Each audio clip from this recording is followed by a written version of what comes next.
li tax may rafetlu bisu tey bi j'avais dit à l'Assemblée nationale devant le Premier ministre qui est le chef du gouvernement sous les instructions de son Excellence le Président de la République que non le premier défi que je me suis lancé c'est d'accélérer la reconstitution du capital semencier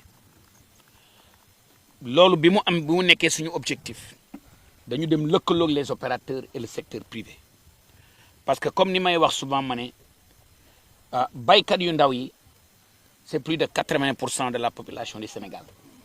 képp ministre de l'agriculture et de la souveraineté alimentaire et de l'élevage bépp bu bëgg a réussir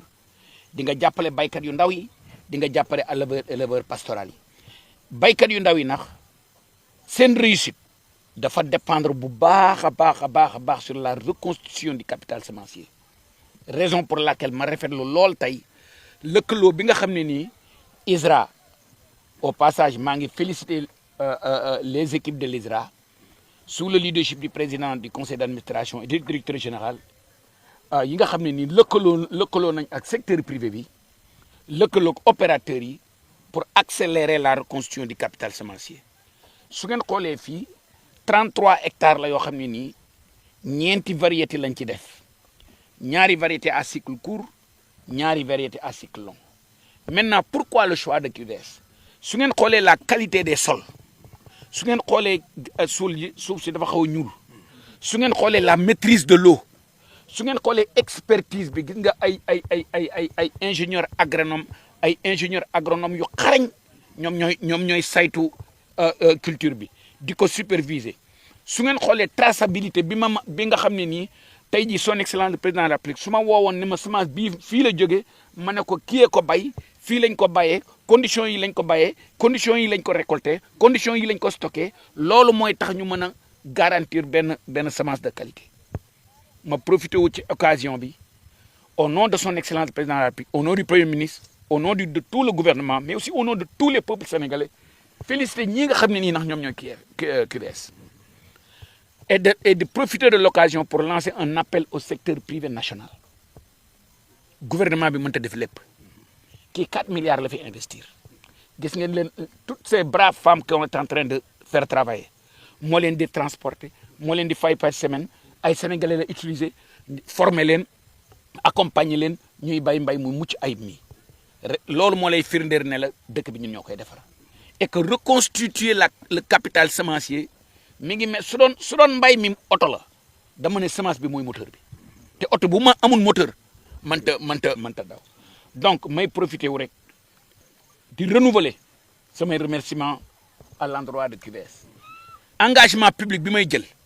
en tant que ministre de l'agriculture de la souveraineté alimentaire et de l'élevage mën naa leen a accompagner ci financement mën naa leen a accompagner ci encadrement technique mën naa leen a encadrer ci formalisation ba nga xam ne dañuy am des coopératives agricoles communautaires à orientation reproduction de semences ñu lëkkaloo ak ISRA pour def lu mucc ayib li maintenant sur les rendements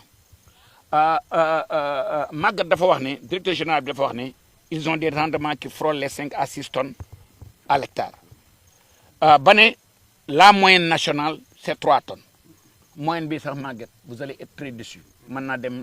bañ a dépasser 1 tonne à l'hectare loolu moo lay wan ne la agriculture bi léegi science la fooy doore qualité des sols càmbar nga sa suuf soo ko càmbaree ba pare techniciens yi dañ naan la war ngaa choler war ngaa phosphater war ngaa def amendement organique soo defee ñett yooyu ba pare ñu ne ban spéculation ngay def te même avant ngay waxu spéculation bi la qualité de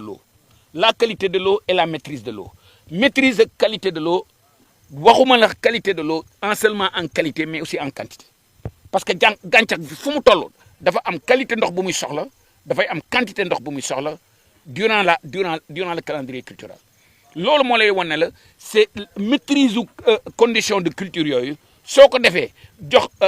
suuf si li mu soxla jox gàncax bi li mu soxla former nax agriculteurs yi ak agricultrices yi former éleveurs yi loolu moo lay indi résultat loolu moo lay wan ne la c'est 5-6 tonnes à l'hectare bi son excellence président de la République ak premier ministre bi ma leen ko gungee Chine chinois yi dañuy dem ba 6-7 tonnes 8-9 tonnes à l'hectare mais loolu yëpp li koy waral mooy maîtriser condition de culture yi donc suñu lëkkaloo bi ak secteur privé bi man am naa ci yaakaar ne mooy accélérateur bi may lancer aussi un appel à l'ensemble du secteur privé sénégalais. Investissez dans l'agriculture et dans l'élevage. Investissez dans l'agriculture et l'élevage.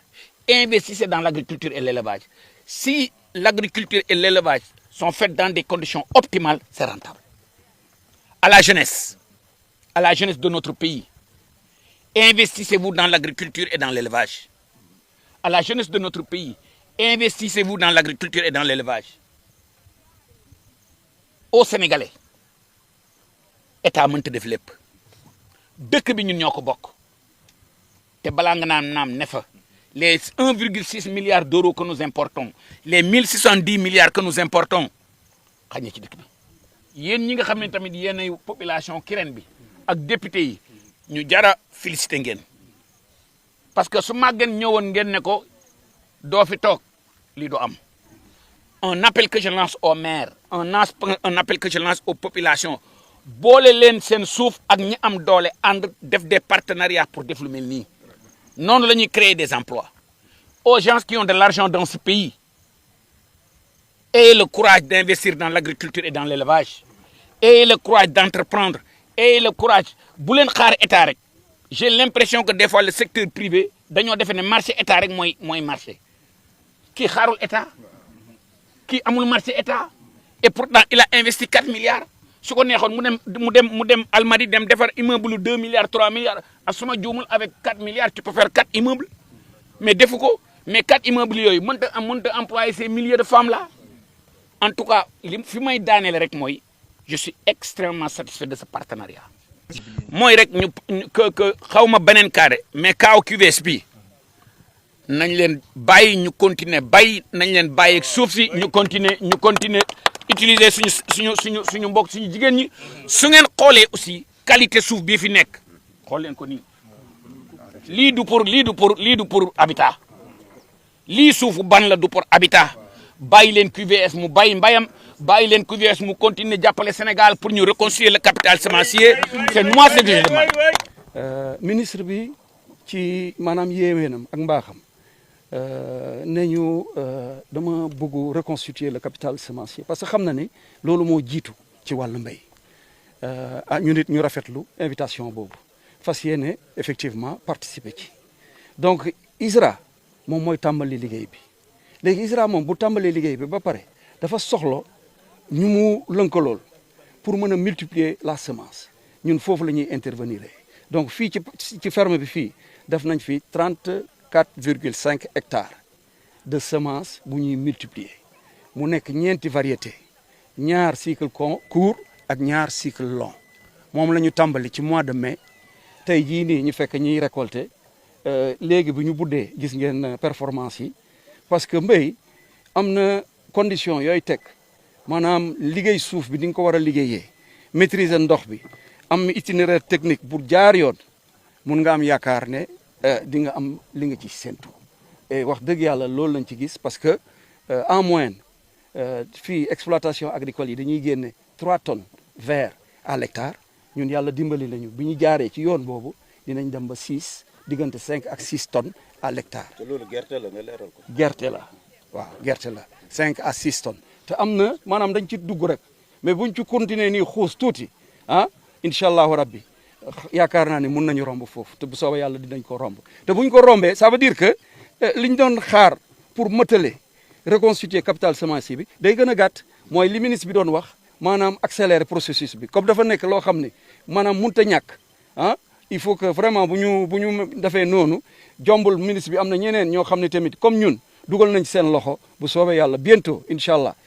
maanaam semence de qualité dina gën a bëri dina gën a yéwén ci réew mi.